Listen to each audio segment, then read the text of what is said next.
As promised, this is the second of two very short episodes while I'm on holiday. With all the attention on Yes featuring ARW at the moment, I thought it might be interesting to listen again to my interview with Jon Anderson from almost exactly 2 years ago, when he was promoting his Anderson Ponty Band album, Better Late Than Never. It was shortly after Chris Squire died, and quite a bit of the interview is fascinating from the standpoint of 2018. See what you think. It's an amazing privilege to be able to speak to someone who's been an inspiration for countless musicians and music fans for half a century. Yes founder, solo artist, serial collaborator, and most recently, co-creator of the Anderson Ponty Band, Jon Anderson. Hello, Jon. Hey, how you doing? It's great to speak to you. Now, first of all, there's something I need to mention, which I really wish I didn't have to, and that's the loss of Chris Squire. That's left a huge hole in the musical world, hasn't it? Yes, well, I was talking about him yesterday with a friend about how much fun we had together.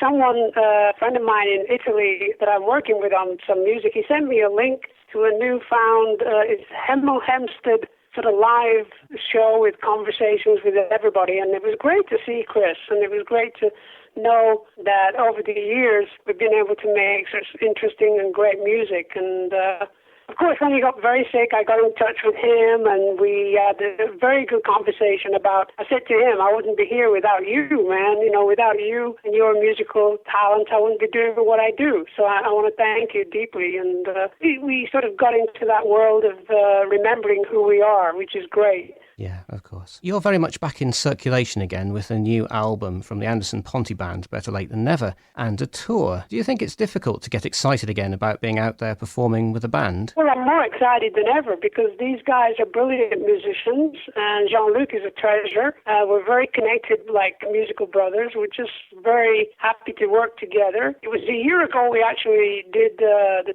two shows up in Aspen that created the album and the video. So it's taken a while for us to get ready to tour, and we're going to be rehearsing next week, and I couldn't be more excited. I've been learning all my lyrics and getting my stage clothes together and think, well, you know, I've been doing a lot of shows over the past 10 years. I didn't stop touring. I started doing solo touring, which I love very much because it's storytelling and it's being very connected to smaller audiences. And so off we go again with the band, and we're just going to have a great time. We're going to develop our show and make it as good as we can, and we'll be in Europe next spring, I believe. Yeah, it's fantastic. Can't wait for that. When you think back to the Yes shows you did in the 70s, I mean, do you think you'll ever be playing to 100,000 fans again in JFK Stadium? And do you prefer the smaller venues or the larger ones? Playing to small audiences is fun, I gotta say, because you can see them and feel them.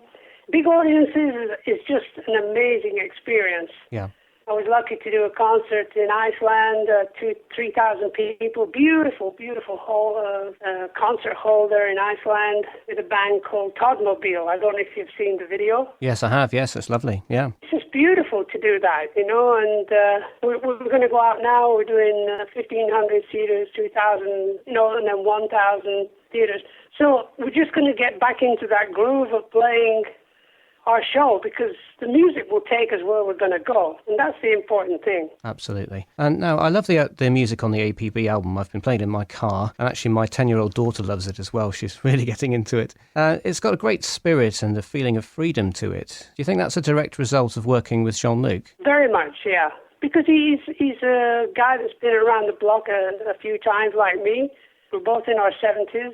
He's 72 now. I'm 71 this month. And you start thinking, what are we going to do in the next 10, 20 years? Because I don't believe I'm going to stop making music. And we started rehearsing together, knowing we had written some music together, and knowing that obviously put a show on, you want to do songs that people know when people come. And so I said, well, we're going to do 2 or 3 songs I love. So Yes songs, you know, and John and Vangelis songs, and the ones we're writing. So it just seemed natural for us to be happy about putting on a good show. It wasn't like, let's make a good album. No, we just wanted to make a good show.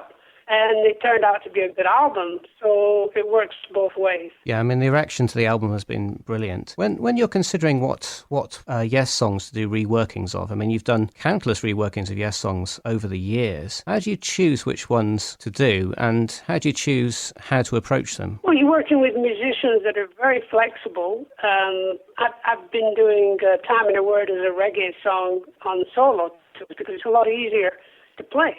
It just is. It's fun. It's more of a fun song. Yeah. So I started playing it at rehearsal one time, and they all started joining in. And before we knew it, I said, "That's the song." That was perfect. Thank you, guys. It's as though they just do it, Yeah. And when we did, I think, Wonder Stories, I just said to Wally, who was a brilliant keyboard player, a marvelous piano player, and he was just tinkering on the piano. I said, okay, you just do a couple of minutes or a minute into, I don't know, just play some piano, and then we'll just go into this song. And he started playing, and this is in rehearsal, and he just looked at me and said, are you ready now? I said, yeah, and I started singing. And that's how good music is created, when it isn't really hard to do. It's just a lot of fun. Yeah, absolutely. When I listen to Jean-Luc playing the violin and that amazing virtuoso style of his, it does remind me a bit in places of Steve Howe. Very much, yeah. I was listening just the other day. I hadn't actually listened to the album for a couple of months. Right. And I was doing a radio show in Los Angeles and had the whole album on headphones, and I was just saying, wow, this is pretty good, I was very surprised how good it sounded, and his work is just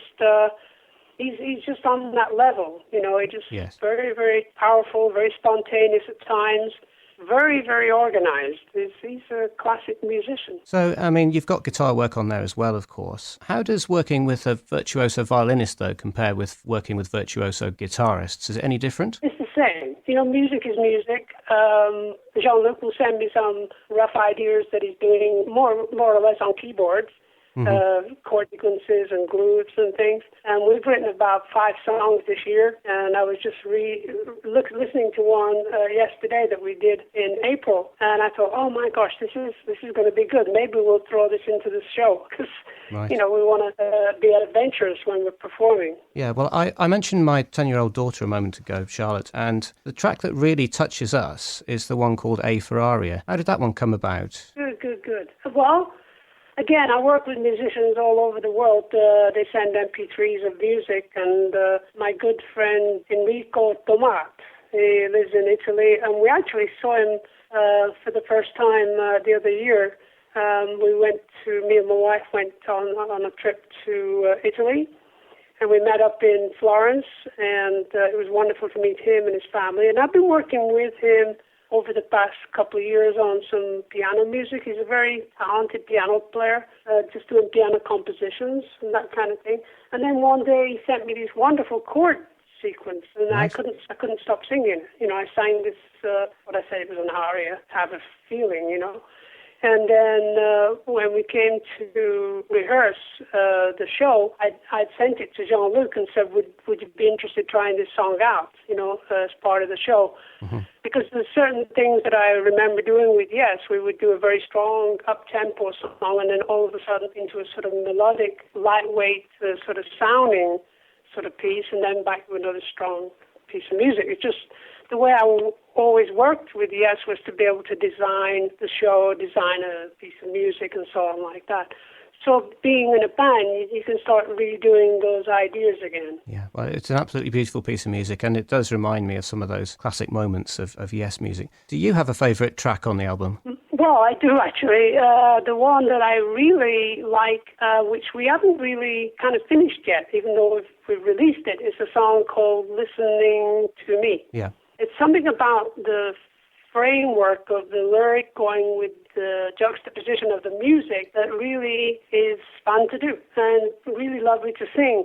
And I like the lyrics very much because in some ways they're very strong ideas, And, it's funny because I'm re-listening to the lyrics that I've done on the album of the new songs and realizing really what they mean rather than just the idea that they sound good and I like the lyric kind of here and there.